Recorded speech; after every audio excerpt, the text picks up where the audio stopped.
Thanks everybody for being here for this morning's class with Lisa Urich. I hope I said that right. Today's class is all about the new 2023 appraisals and appeals process. I know you all have a million questions. Lisa is going to give you a lot of information, and if you put your questions into the chat, we will address those questions at the end. We're gonna just try and let her get through all of her content, and then we'll address questions. So Lisa, do you wanna take it from here? Sure, yeah. Hi everyone, I'm Lisa, your county assessor, and it's a reappraisal year. This year, a reappraisal is really unlike any other we've seen as far as prices and appreciation that occurred between July 2020 and June 30th of 2022. Yeah, so with that, let's begin. People got their postcards. On that postcard, we are required statutorily, or the assessor's office is required statutorily to provide notice to everybody of their full actual value. So this value does not include any kind of senior exemptions or any of these value reductions that are currently set in place, or the value reductions that were recently proposed by Governor Polis, and that would be on a ballot initiative in November. So that's full actual value. And then we also have to provide the classification of the property. So this is what we call the class. There's a lot of subclasses below that. So if it's a duplex or a townhome, it'll say residential single family or vacant land. Those are the major classes: commercial, residential, and vacant land. So it's really very general. Also, what's important to note, I think, and that the real shocker for people, is that estimate of taxes that's on the postcard. This estimate does not include the $15,000 value reductions that are currently in place that is to be applied to all residential properties. There's also in place right now a $30,000 value reduction that's to be applied to all commercial properties. So in a sense, that tax estimate is slightly overstated. With the proposed ballot initiative that Polis came out with a few weeks ago, that would also, if that's passed, that would lower that tax estimate. We can only provide an estimate at this point because we don't know what the 2023 mill levies will be set at yet. That happens at the end of the year, once taxing entities get an idea of how much revenue they have to work with. Then they, make their budgets and figure out their mill levies. So I always have to correct people when they call us and they're like, I want to protest my property taxes. And it's like, well, they're not yet due, and we don't have anything to do with taxes. Our office deals with valuation. You are protesting your value. So what we have here, just going off what I was sent to, that covers topic one. Important dates. This year, our appraisal date is June 30th of 2022. That's basically our data cutoff date. We cannot consider market conditions or sales that occurred after June 30th of 2022. That's because statutorily, sorry guys, I'm going to turn on my chat so I can see what the questions are as they pop up. Bear with me here. But yeah, so June 30th, 2022 is our appraisal date. And that value on the postcard is the assessor's office opinion of the value as of that June 30th, 2022 date. Our data collection period, statute allows us to go back 60 months prior to the appraisal date. So, and what we're doing here with mass appraisal and multiple regression analysis, we basically look at that 5 years of sales that occurred. We analyze the sales data from July 1st of 2017 to June 30th of 2022. And that's how we come up with these adjustments for different property characteristics. So that's what folks are looking at when they go on our website and they pull up their calculation ladder. That's showing all the adjustments from the regression model. This is mass appraisal.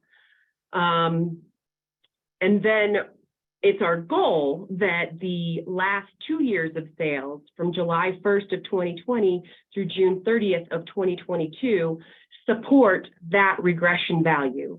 Sometimes you'll see sales that are older than that in the comp grids.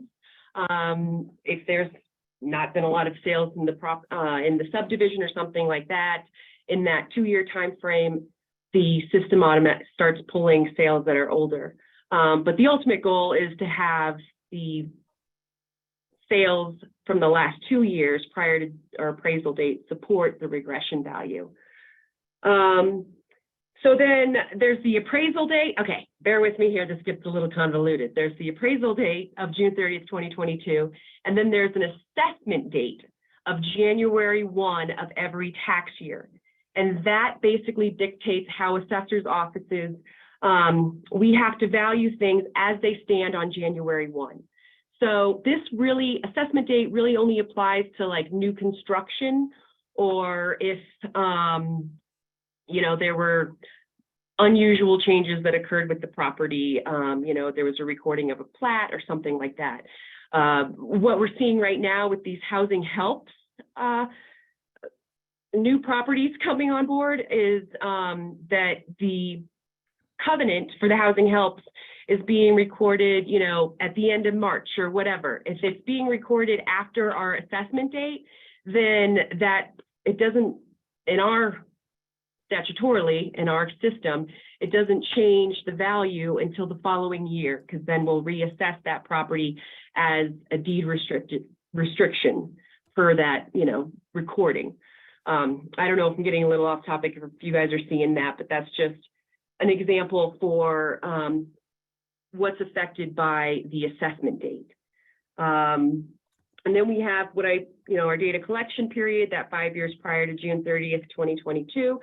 And then right now, we're in our appeal period. This is first level, or what we call assessor appeals. The deadline, we're accepting appeals right now through the weekend and the night. People can file online or email us. June 8th, that's a Thursday, is our deadline. That has been pushed back a week. Historically, that's always been the last day of May, but the legislature last year pushed back that deadline to June 8th for people. Once people appeal, they can no longer appeal after June 8th. And then the assessor's office has until the last day in June to mail the notices of determination. So that's basically our determination looking at people's appeals. Those will hit the mail on June 30th. Just yesterday, the office here, we hit 1,000 appeals. And I'm going to guess there's going to be a little around 5,000 appeals of real property when all this is said and done. Our busiest time really is usually the week of Memorial Day, because that's when people are up at their second homes. And so we're expecting those last 2 weeks to get the majority of appeals. All right, and then maybe I should just skip to the point about how do you appeal? How can people appeal? That seems to be a popular question. Even would you consider an appeal that reflects the sale in July 2020, which is a better representation? We cannot consider sales that occurred after that June 30th date. We cannot use them in our analysis. And the state will reject them too, as far as going to the BAA or CBOE. There is a provision that actually allows us, if the subject property or the property that's being appealed sold or was contracted within our data collection period or prior to June 30th, 2022, then we can consider that sale of the subject property and bring it into the analysis if it was contracted prior to June 30th, 2022, but sold, in July. I was told this assessment time frame is for comps. For comps is Lisa, do you think you could address the question? So read the question so that they understand. I think there's a lot of questions in chat. So if you could read the question and then tell us what you're answering. Gotcha. All right. I'm just going to start at the top. Please explain the time adjustment. Yes. My client owns Orion Gulch. Its appraised value is around $150K more than what the value of its unit currently pending sale in his subdivision shows. This, I assume, has a great deal with the, put it way out of line. So, of course, after our appraisal date is whenever the feds raise the rate and the towns decided to do moratoriums and do short-term rental restrictions and things like that. We cannot consider market conditions after June 30th, 2022.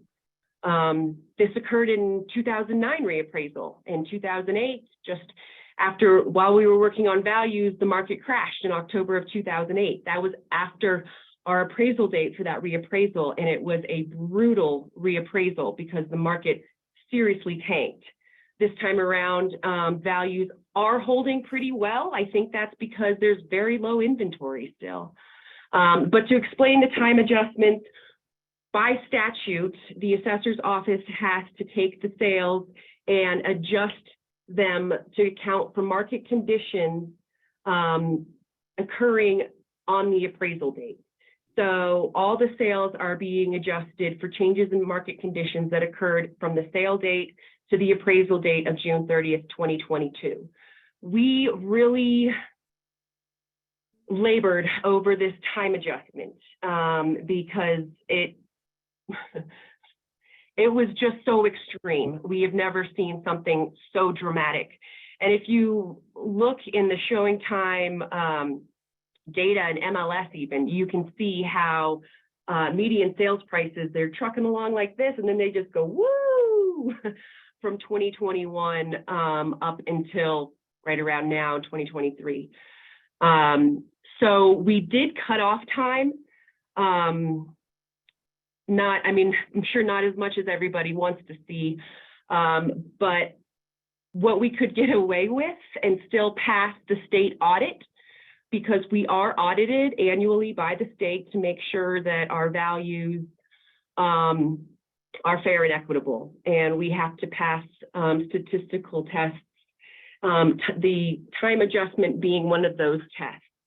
And so we did cut off a few months just to try to level things out. If you look at some of our time rate charts on the website, you'll see that there is, a rate of 1, which is the flat line applied toward the end of the data collection period. And yeah, time was, we knew everybody would be arguing the time. Again, what's happened after June 30th, 2022 cannot be considered, but if there are sales that you think support a lower value within the time frame, then we can certainly consider them. This is going to place a hardship on local people. Has there been any discussion of credits for locals? What is the best process to protest the value? So I understand. This is certainly, we saw it happening last year and in 2021, and we were going, wow. I am not aware of what the BOCC has in mind with credits or anything like that. There has been talk about a mill levy rebate. Right now, I am stuck in the assessor's office, handling appeals and supporting my staff. So I'm not really privy to what the commissioners are considering for some of these credits. There is, what's in place right now with House Bill 22-238 that was passed last year. That's these value reductions of $15,000 and $30,000. It also lowered the assessment rate from 6.95 to 6.765. There'll be an initiative on the ballot in November that would lower the assessment rate more if approved, from 6.765 to 6.7. It's also proposing to increase those value reductions from 15,000 to 40,000 for residential properties. It's also a 10-year-ish plan that the governor proposed, which I'm not really a big fan of because, as you all know, as realtors, the market is cyclical. And in this case, it was reacting in a very whimsical way. And we're going to go, properties are going to go down again. That's just how it works. The good thing in Governor Polis's ballot initiative, though, I think, is the senior exemption increase from 100,000 off to 140,000, and portability, being able to take that exemption with you should you need to sell your home in Summit County and move to, Denver for a lower elevation. So please tell us why the Tabor restrictions are not being applied. This limits increase. Okay, so yes, I've gotten a lot of questions about this from people that I talk to every day. The Tabor restrictions that you're speaking of, I believe, are actually a revenue cap on taxing entities. This does not apply to valuation. It's actually, the cap is 5.5%. That's the max that taxing entities can increase their budget. I'm thinking that's what you're thinking of, is the 5.5% max cap on taxing entities' revenues.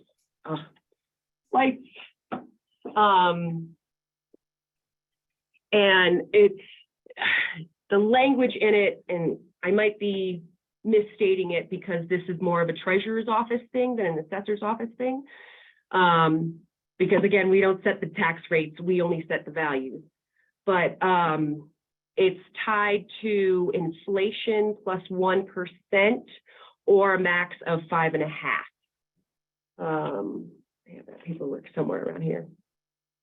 So what's interesting is that in 2020, when the voters repealed the Gallagher Amendment that basically said as values go up, the assessment rate goes down, there was other ballot initiatives from other taxing entities asking the voters to what we call de-Tabor them or de-Bruce them, is kind of the slang term. And that was, interestingly, it was all the towns in Summit County that got de-Tabored, and the fire districts, and as well as CMC. So that basically the voters approved for those taxing entities to retain the surplus of revenue. If the opinion of value is dated June 30, 2022, would you consider appeal the, okay, I took care of that question. Timeframe for comps is January 21 till June 30th of 2022.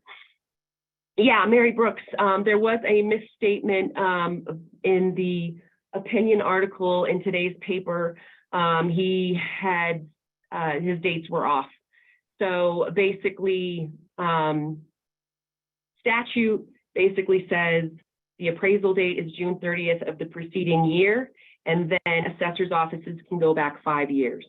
So what we consider our data collection period to be is July 1st of 2017 to June 30th of 2022.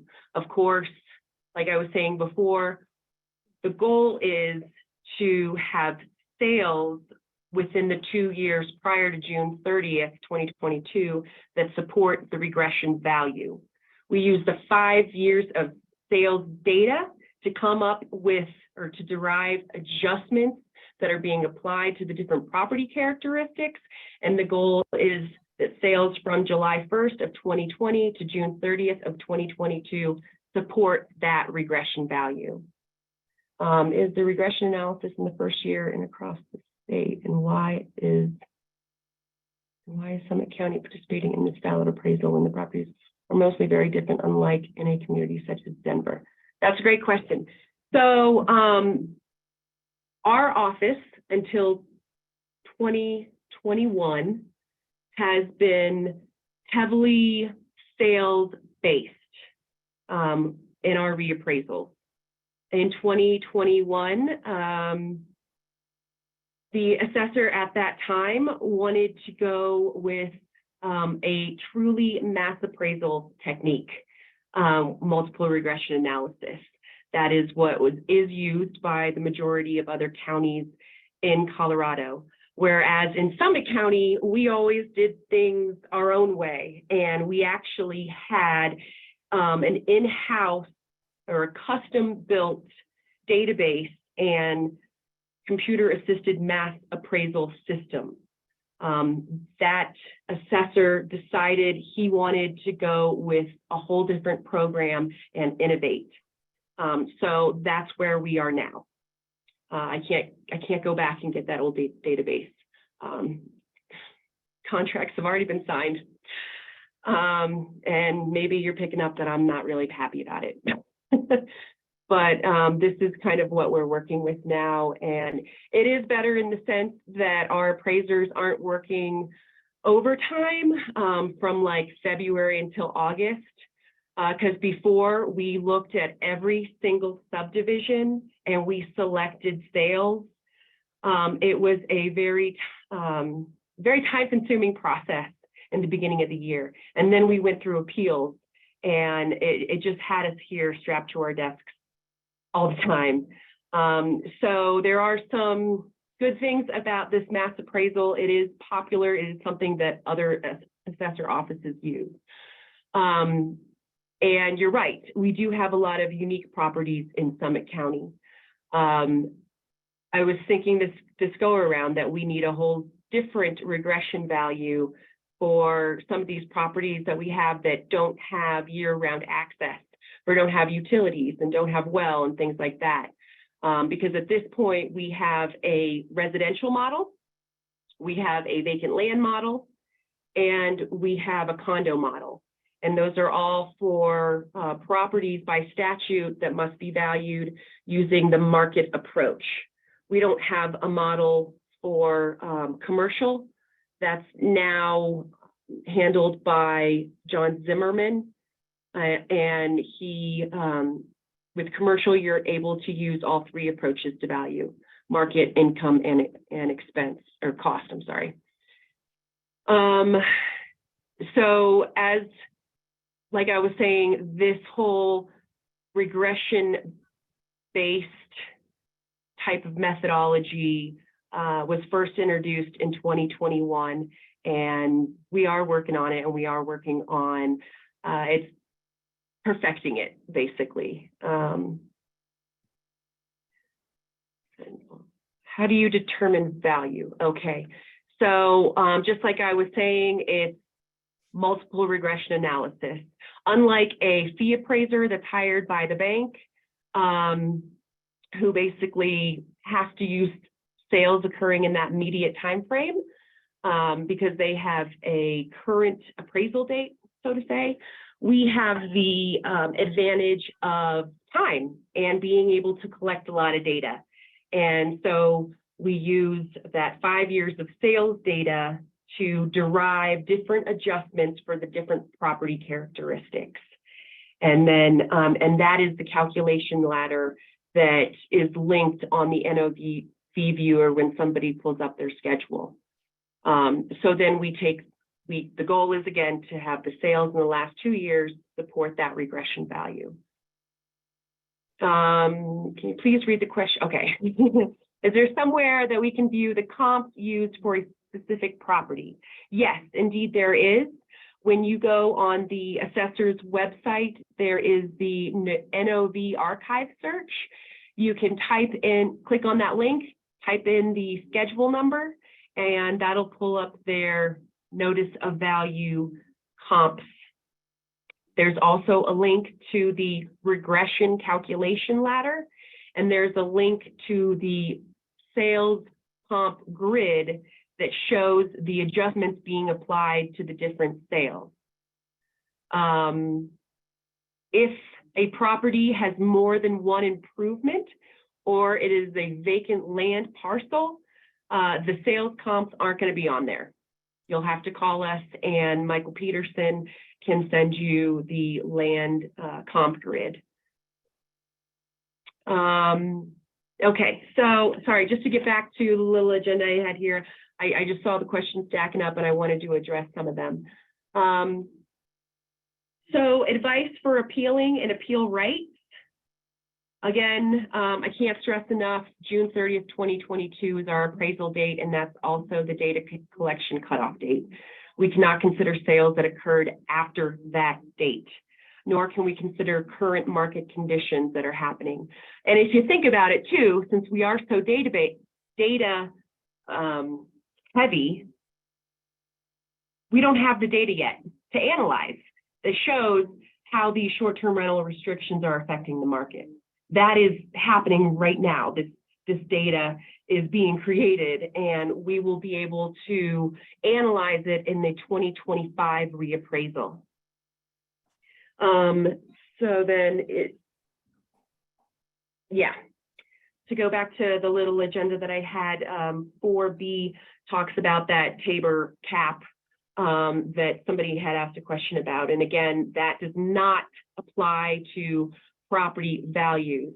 That is a cap on the revenue taxing entities are able to work into their budget or increase their budget by. That does not apply to property value. Most important to confirm. Yes, I think when you're advising your clients about how to appeal, please start with them looking at their data. I can't stress that enough. We are now, these values are data driven. There are adjustments that are being applied for their different property characteristics. They can look up their property characteristics by clicking on the property information search and maps link on the county website. This will take you to the parcel query tool. There's 5 different search options by owner name, address, schedule number, subdivision. Less is best with that system and searching. So once they put in their schedule number or name, and then the map zooms into their property, if they click on property detail or detail data, that'll come up with another page that shows, you know, how many bedrooms we have on file for them. What is their square footage? How many baths? What are the bath types? I don't know if that shows that kind of. Also, it's important to look at their land site amenities.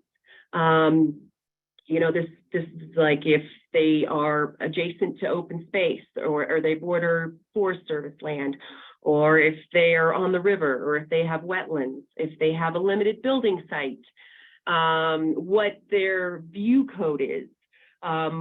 We've had a lot of new construction and development, and maybe what used to be a good or typical view for somebody in town, now they have a building blocking that view that's newly constructed. Hey, that's a great reason to appeal. Come out. We will actually, if it's a condo building, we have to do what's called equalizing, or what I like to call abusing everybody equally. So if one person appeals about a view change, then we go there and we see what other units that view change should be applied to, and we equalize them. So they don't all have to appeal. But one appeal that causes that kind of data change that affects other properties around it, we will equalize those values. And that is also required statutorily. So again, encourage your clients to look at their data and make sure that we have it all right, and we would love to talk with them and get it right. I think it's also important to note that the square footages on the website are all from, if we're not talking about condos, it's all out exterior measurements. People don't let the appraisers from the assessor's office into their houses often. So we measure from the exterior of the home. In the case of the square footages are per the plat, and it's drywall. So that's step one. If you're going to appeal, look at your data. Step two, look at that grid that's in the NOV viewer. Is your value within the range of values indicated of those sales? If it is, we're probably not going to adjust you. If you think there's better sales that will indicate a lower, please sit that with your appeal. A schedule number is great on those sales, but if you have a unit number and an address, that works just as well. We can look up all those sales, apply them. But please note that these are all adjusted for market conditions occurring on the appraisal date of June 30th, 2022. So if you have a 2020 sale that you want us to consider, just know that it will get a time adjustment, and this reappraisal, these time adjustments are pretty dramatic. I'm sure you all, you were all in it last year. It was astounding what was happening. The bidding wars and the 0 days on market and selling for over list price. We saw it going down, and we were saying then, oh my gosh, this is going to get crazy. So then when people want to file an appeal, they can do that online. There's an online submission form. It's not the best way, I got to say. You can't attach anything. So if you have a lot of paperwork that you want to go with your appeal, it's better to email it, and you would email it to assessor@summitcountyco.gov and just attach that stuff. Like I've been telling people on the phone day in and day out, don't overthink this. We treat every appeal with the same kind of attention. So, if you want to provide some sales addresses and tell us to take another look, and that sales within that subdivision never reached the value that we have. Hey, can you look at, 3 bedrooms in Wilderness in this subdivision nearby, because it's a good comparable subdivision. We would certainly do that. The software that we are using automatically selects the comps. We set filters with that software and have it prioritize comps that occurred in the last 2 years. We have it prioritize sale dates, location, size, and age. But in the case of, let's say, a deed restricted property that is occupant restriction only, the system didn't automatically pick just those types of restricted properties. So we're getting a lot of those appeals, and we're plugging in sales that occurred of similar occupant restricted properties. And again, that's just occupant restriction. Obviously, the resale capped properties are valued on a spreadsheet and then pushed in. So that leads me to, if there is a unique characteristic with the subject property, please bring it to our attention, and we'll look at sales of properties that had that type of characteristic. When I think of that, what comes to mind is the Forest Service access homes that we have that are, people can't get to their homes during the winter because the road's not plowed. It's on a Forest Service road. And then those properties don't have regular utilities or electricity. So yes, we are considering that. Not every property fits in nicely with our regression models, obviously. We have a lot of unique properties around here. And then, so like I was saying, there's the online appeal submission, there's email, and then people are certainly welcome to come in and meet with their appraiser for their area, and we will take their appeal then. And that will stop after June 8th, but until June 8th, people are encouraged to come in and talk to us or to just give us a call. We're also taking appointments. That's extremely helpful.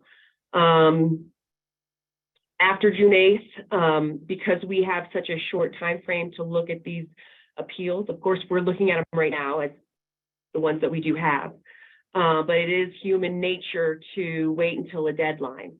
So we're expecting that rush the last 2 weeks. So we will not be taking any more phone calls or walk-ins after June 8th. You can still call the office, but you're not going to talk to an appraiser after that date, because we have until June 30th to render our decisions and get those out in the mail. And so once people receive their notice of determination that's mailed on June 30th, they have until July 17th, I believe, that's a Monday. They have till July 17th if they want to appeal further to the County Board of Equalization. We call that the second level of appeals. And that is a very short time frame. So it's a quick turnaround. They got to get that second level of appeal to the County Board of Equalization by, again, July 17th. That's a Monday. And we start CBO or County Board of Equalization hearings on July 17th. So the sooner somebody gets that appeal in, the sooner we will get them scheduled to get be before the county board. And then the level after that is the Board of Assessment Appeals. And I believe they can appeal to the Board of Assessment Appeals within 30 days of the CBOE decision. So the CBOE, to get back to that one, they render all their decisions by August 5th is the date in statute. I think that falls on a weekend. So this year it's actually August 7th, a Monday. So yeah, for appeals, don't overthink it. It's best to email it, assessor@summitcountyco.gov, so that you can make your attachments and things like that. There are humans here in the office that are checking that inbox, and we have to manually enter all of those submissions into our protest software. So you might not get an immediate response or of confirmation of receipt, but you will get one eventually. Again, we're humans. This is not automatically, they're not automatically inputted into our protest software. And we appreciate your understanding of that. So don't overthink it, email it or do it online, and do not submit sales that occurred after June 30th of 2022. And, you know, if you want to talk about what's happening with the market now, we'll certainly read that, but we cannot consider market conditions that occurred after June 30th of 2022. And the fact of the matter is, we just don't have that data yet to analyze. Again, don't overthink it. If you got sales, provide those sales. If you are aware of a unique characteristic of this property or something different, maybe, you know, this is a condo complex at the top of Wilderness, so it's less desirable because it's right there by that trailhead and people are parked on the street all the time, and let us know. We consider all those things. And we will rearrange the sales to see what other indicated values there are with the sales.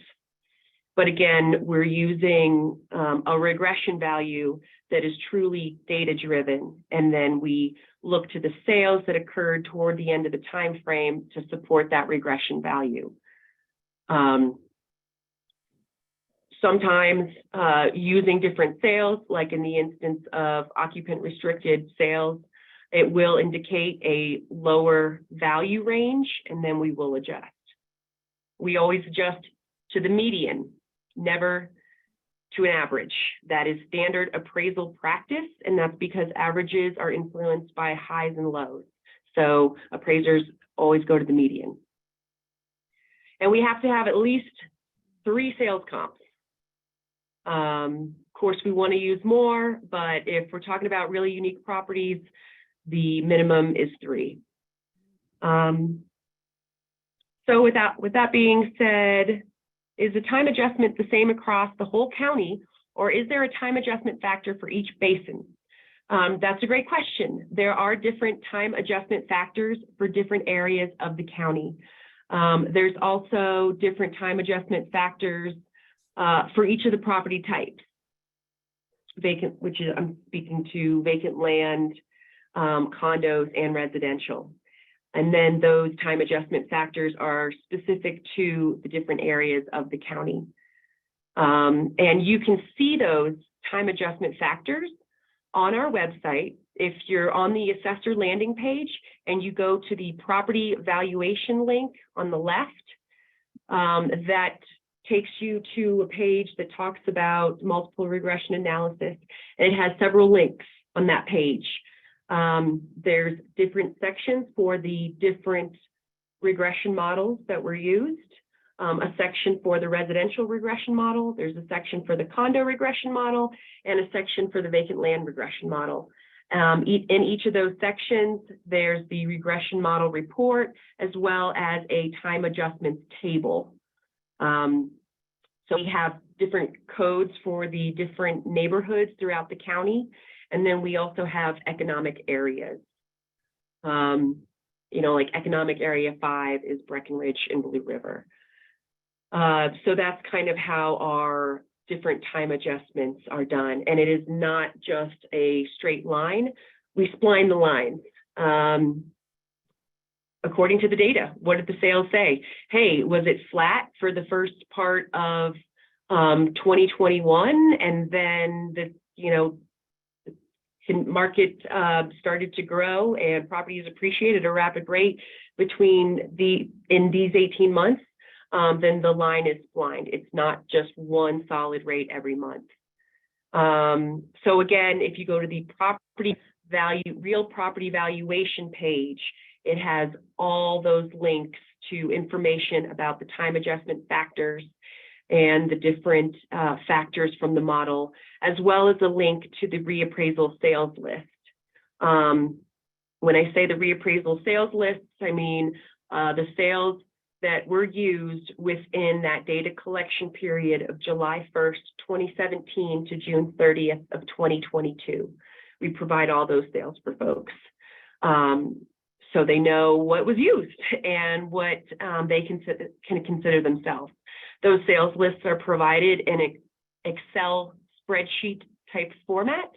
So if you know how to work in a spreadsheet, you can filter them and sort them by neighborhood, subdivision code. If you're looking for a certain sales of properties with a certain special characteristic, you can certainly filter by that characteristic as well.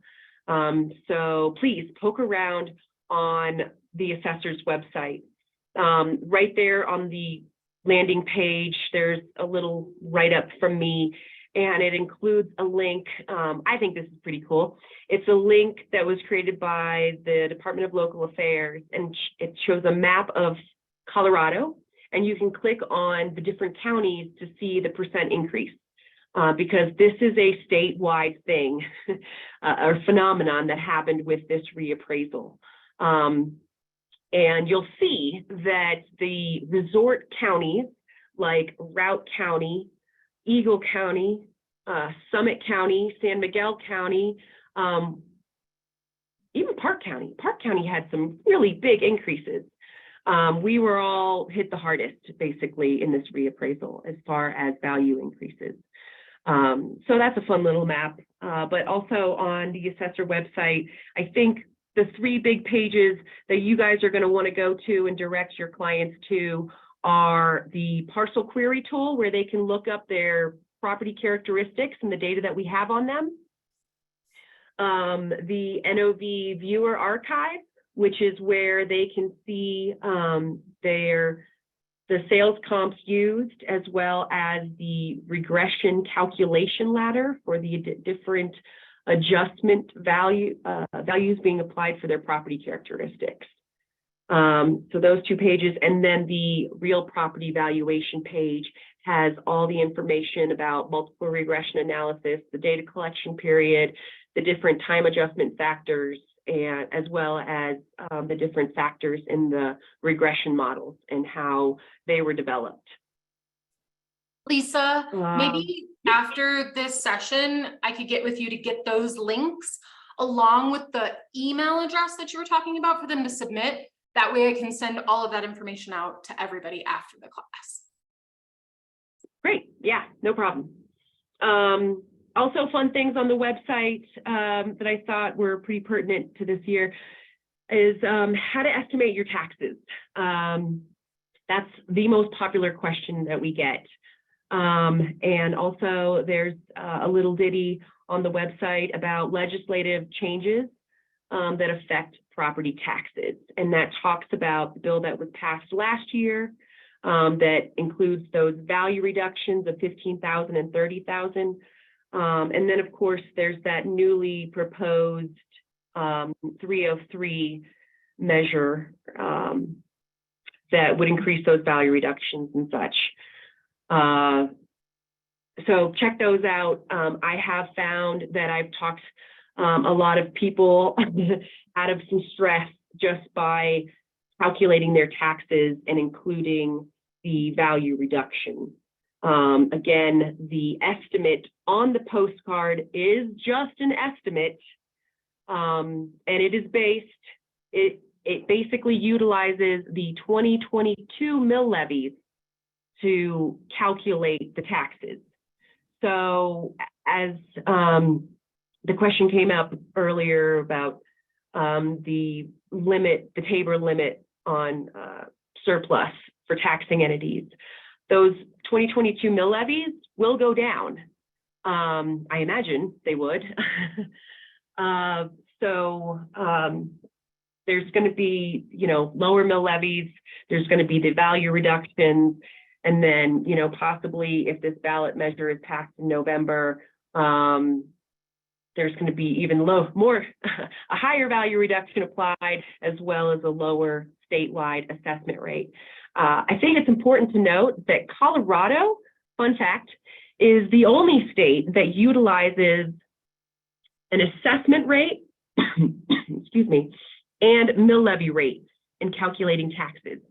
And I believe that is why we have the third lowest property taxes in the nation, because we employ that additional statewide assessment rate. So we got 10 minutes left. Let's see, how important is condition of a property when your office sets value? Condition, yes. We usually consider condition to be average. These conditions are rated. Consider the effective age of the property. Okay, well, this property is years old. In average, it's eight. That's where things get confused. A lot of times, it's not into my home updating. I'm all, and then we look at our system and then we say, okay, it shows our system shows that your year built is 96 and your adjusted, which is where we track real such, is also 1976. So yes, we have you as average conditions for your age, and we are showing that you are all original 1976. The only condition, we never make it higher than average. but sometimes condition can be poor or fair. And in those cases, poor is basically uninhabitable in our minds, and fair is quite a bit of deferred maintenance that is visible from the exterior of the home. So in that case of that question of condition, you'll only see properties coded as either average, poor, or fair, and poor being uninhabitable, pretty much. And we have those. From the calculation ladder, and there is an adjustment applied if it is poor or fair, but for the most part, properties, we consider them to be average condition for their effective age. All right, from the calculation ladder, how does the neighborhood adjustment factor work? How is this relevant when all the comps are from the same complex? So the idea with that is that if all the comps are in the same subdivision, you're not going to see an adjustment between the sales and the subject because it's all the same adjustment. Whereas if we're using comps that are in a different subdivision, that the regression model indicated a different adjustment factor for that subdivision when compared to the subject's subdivision, then you're going to see an adjustment being applied, whether it's positive or negative. And that's just locational differences. Some areas are more desirable than others. And obviously, within subdivisions, some streets are more desirable than others. We don't break down our subdivisions any more than that, though. We basically have an economic area, a neighborhood, and a subdivision. So that's only in the case of, using sales that are in a different subdivision from your subject property that you'll see an adjustment on that subdivision line on the comp grid. But within the calculation ladder, you'll definitely see if the model derived an adjustment factor for that subdivision that will appear on the calculation ladder. It's only in the comp grid that shows adjustments being applied for that locational factor. How many sales should be submitted to support the appeal? Well, standard appraisal practice calls for a minimum of 3 sales. So that's the minimum if you want to submit. You're certainly welcome to submit more.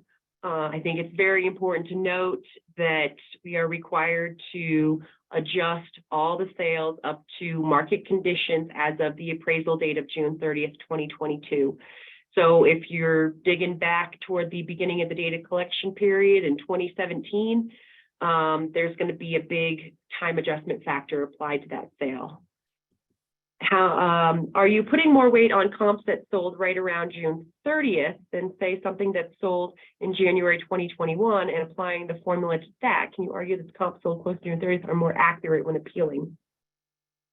It is certainly this appraiser's opinion that sales occurring around our appraisal date are a really good indicator of value. Of course, some subdivisions didn't have sales that occurred right around that appraisal date. Maybe all the sales occurred in 2021, and you're seeing these time adjustment factors applied to those. It is perfectly fine to ask, in the appeal, request that sales be considered in this neighboring subdivision because those sales are closer to the appraisal date of June 30th, 2022. Of course, as you all know, location, location, location with real estate. So you don't want to use this, you don't want to suggest a sales comp in Breckenridge to value something up in Wilderness. What criteria, and certainly the software does put a higher weight on sales date. We set the weights to prioritize sale dates, location, size, and age. From there, it gets really convoluted and you just need a human to do it, you know? What criteria do you start with, or what is given the most weight, same size, same age? Example, do you start with the closest in square footage and then adjust for time and year built? Or would you prefer those comps closest to June 30th, even if they are 2,500 square feet larger, and then rather adjust for square foot if they're significantly different size? Is there a preference priority? That's a great question. We like to use sales that bracket the subject property. When I say that, I mean in size and age. So ideally, the comps would not be more than 10 years older or younger than the subject property, and the square footage would be no more than 500 plus or minus the size of the subject property. We can certainly expand that because that's why we have adjustments. That's why appraisers use adjustments to account for those differences between the subject and the sales. I do think that comps closest to the appraisal date are a great indicator of value, like I said before. If those comps are 2,500 square feet larger than your subject, that's probably not the best comp for it. We want to find them right around the appraisal date, similar in size, similar in age, similar in location. But all things considered, that's why there are adjustments applied. So it just depends on, do you want to see the adjustment in the time factor, or do you want to see the adjustment in the property characteristics? Because you might, have a comp that's perfect and comps the subject great, but it's an old sale. Just be aware that there's probably the only adjustment that's going to be applied is on the time, if they are, apples to apples kind of comparison. The actual sales that occurred July 1st, 2020 to June 30th, 2022 consistently are way below the county valuation. The time adjustment is not realistic. Will these actual sales in the appeals process offset the mass appraisal technique to determine value? Great question. Yeah. The appraisers are basically taking the sales that are suggested and plugging them in and seeing where the range goes. If we're dealing with the same range and the values within the range, then it's probably a deny. We're also, drilling down in these sales as well and saying, hey, I don't want to use these 6 comps. I think these 3 comps are the very best. And that, of course, if you're going to use a smaller data set, that indicates a tighter range. And then that value would be adjusted to that median of that range. So that is definitely something that is considered in the actual sales. But like I was saying, at this point, this is mass appraisal. And this is the only appraisal people get where the appraiser says, hey, this is my opinion of your value. What do you think? And we have a whole system set in statute that deals with this. And that's what we're here for. We're here to take people's considerations and be fair and equitable with the values. To clarify, did you say a client who wants to appeal their commercial property valuation can use the income valuation approach? Does the appraiser use a market cap rate in using this income valuation approach? Yes, yes. They certainly, with commercial, all 3 approaches to value are considered: cost, income, and market. that person I encourage them to go to the website. On the appeals page, there is a link and contact information for John Zimmerman. He does all of our commercial valuation, so he's handling all the commercial appeals. And to my knowledge, he does apply a cap rate. So John Zimmerman would be a great person to call, or direct your clients to call for their commercial properties. I have his number right here. It is 303-954-8535. Again, on our website, there is a link where you can schedule an appointment with him after hours. He's also coming up here and throughout Colorado, actually. He works for a lot of other counties. So he is out in the field meeting with these commercial property owners and hearing their concerns. He can also be emailed at John, that's with an H, JOHNZ as in Zimmerman, at valuewest.com. That's spelled VALUEWEST.com. How can you justify a 1 acre lot being assessed at $1 million when last year it was valued at $272,000? The lot sold in May of last year. If you go back a year or two prior to that sale, the comps don't even come close. How does one appeal that? Well, I think that's your appeal right there. Submit that in email or just go online to the protest form and type that in. That is something that would definitely be considered if the subject property sold within the time frame. Maybe that's a data error. I'm not sure. So again, look at the data. Don't overthink the appeals. Just submit it.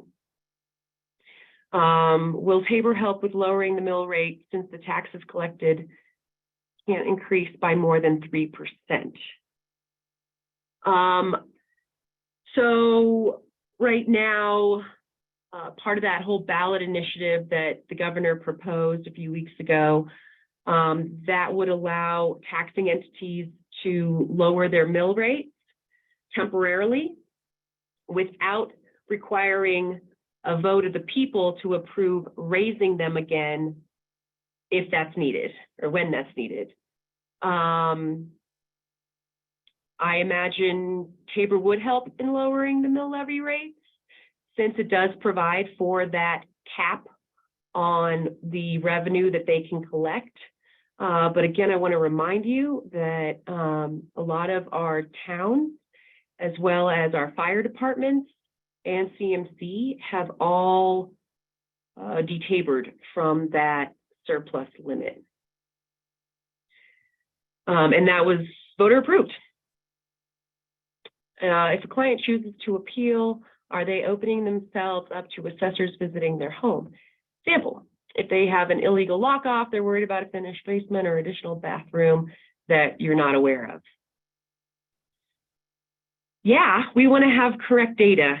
So this go-around, as far as this first level of appeals with the assessor, we are doing field inspections now if someone requests it. We've definitely had some people appeal on condition, and there's appraisers out in the field right now that are going to that house to check the condition and what's going on with it. But as we approach our June 30th deadline and anticipating processing 5,000 some appeals, we're not going to have as much time to get out in the field. So also, we are not the permit police. We certainly don't care if you didn't get a permit. We want our data to reflect what is actually there and on the property. But our data is shared with other departments, and only recently have enforcement efforts really ramped up in the county. I think we can all remember a time when there were rules that just weren't enforced. And now we're seeing some repercussions of that and tighter restrictions and more enforcement. Lisa, Yeah. We have a lot more questions, and I want to be, you know, aware of your time and aware of everybody else's time. Do you have time to keep answering these? And then if anybody can't stay on, we are recording this. We can send out the recording, but Lisa, I want to make sure that you have time to answer all these questions. Yeah, can we just do another 10 minutes? Is that okay? Please, yeah, we would love it. I mean, I hope I'm not boring anybody. This is great. Thank you for taking the time to do this. It's great. Yeah, no problem. And you guys can always call me too. I'm in the office here Monday through Friday for the most part, unless I'm in a meeting or meeting with a taxpayer. Sorry, where was I? Yeah, we're not the permit police, you know, when marijuana first came on board, this was, you know, a decade ago, we were asked by the sheriff's office while we're out in the field to let them know of any grows. And we said, no, that is not our job. We have enough to do. Our job is enough that we don't want to tattle on people or anything like that, but we do want to have our data reflect what is at the property. And our data is now used more and more by other departments to enforce certain regulations. That's just how it goes. But if you have something that's a really serious, like a giant finished basement that we don't have on the books, we're going to change your data to reflect that finished basement. We're not going to call the building department and say, hey, they have a finished basement. Anyway, sorry, let me try to get through these as much as possible. I have a way of just rambling on. I apologize. How to get the NOV viewer.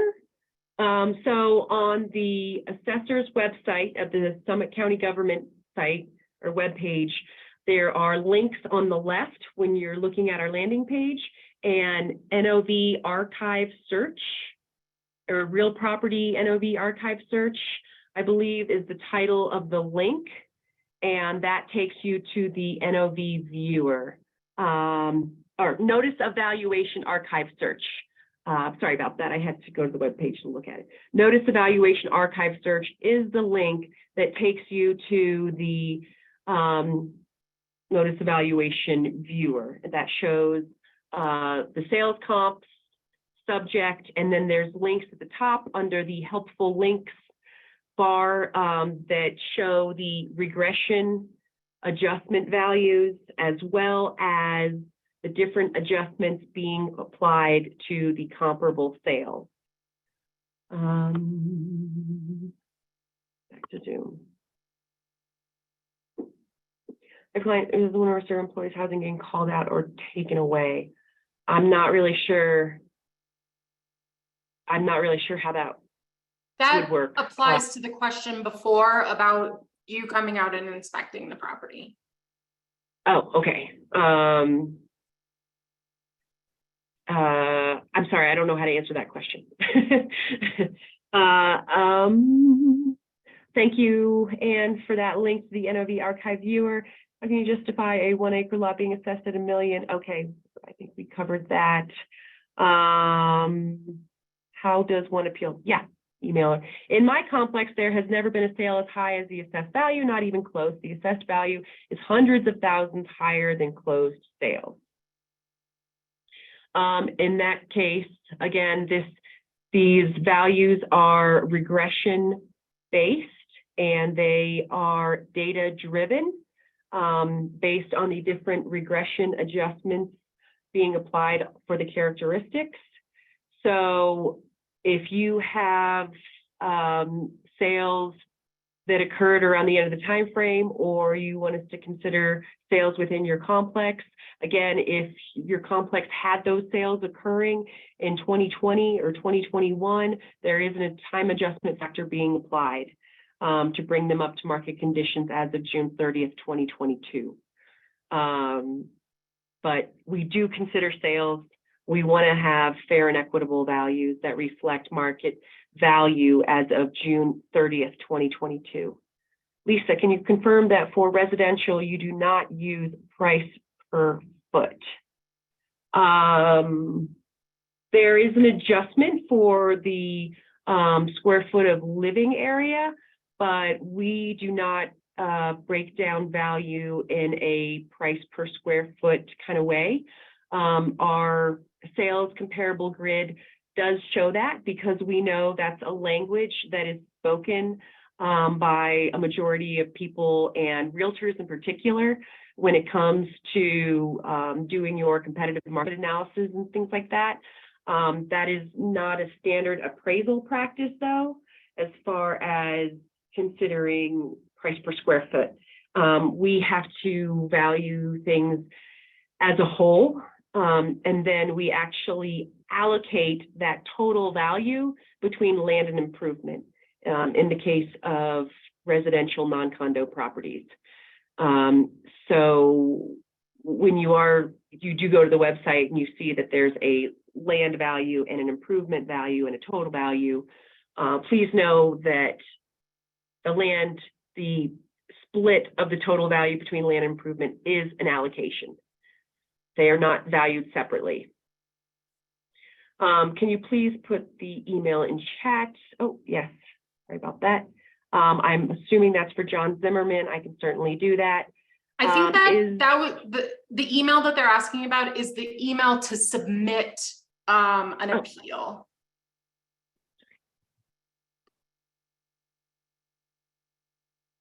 Okay. And then if there are homes in the neighborhood have a lesser valuation or similar size, is that a reason to appeal? That is a very popular appeal. Everybody likes to look at where their neighbors are at. I think the important question there is, are we comparing apples to apples? That home that is similar in size, is it also similar in age? You know, does it have same land site amenities as far as view? In some county, view is a value driver, and so we do have an adjustment for that. So it's just to consider all those differences between the two. Because this is mass appraisal and some of our values are manually done and have to be pushed into the system, so to say. If we're talking apples to apples and there is a huge discrepancy, that might be a data error.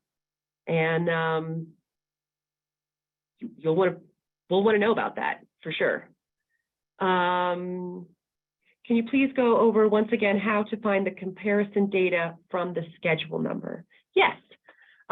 So that if you use that NOV archive viewer link that Deb provided in the chat, that takes you to the NOV search box. You have to type in the schedule into that search box, make sure it's on 2023, and then that will bring up the NOV viewer on a page. There's a box at the top that says helpful links. In that box, there is a report, I believe it's called Appraiser Report, and that shows the comp grid with the different adjustments being applied to the sales. Yeah, the appraiser report. And then there's also a link to the calculation ladder that shows the adjustments, how the value is arrived at using the regression derived adjustments. Can you, yes. And oh, sorry, I pressed enter and then I do not want to direct message everyone in meeting. Here we go. That's better. Sorry about that. I need to go. Thanks. Okay, so I think that covers it. And I really appreciate you guys all tuning in with me today. And again, I can't stress enough, please feel free to call our office. We're here. You might have to talk to the voicemail. Please leave a message. We are calling people back. But for the most part, we've been rocking the phones pretty good. We have all hands on deck here. And we want to be here for you guys. Thank you so much, Lisa. I will touch base with you to get maybe some links and all of that kind of stuff, and we'll try and send out this recording tomorrow. It will be available for like maybe a month, basically until their deadline is there. So we're talking June 30th, because this information will not be pertinent after June 30th. I want to remind everybody that's still on the line too, that we do this dance every year with appeals.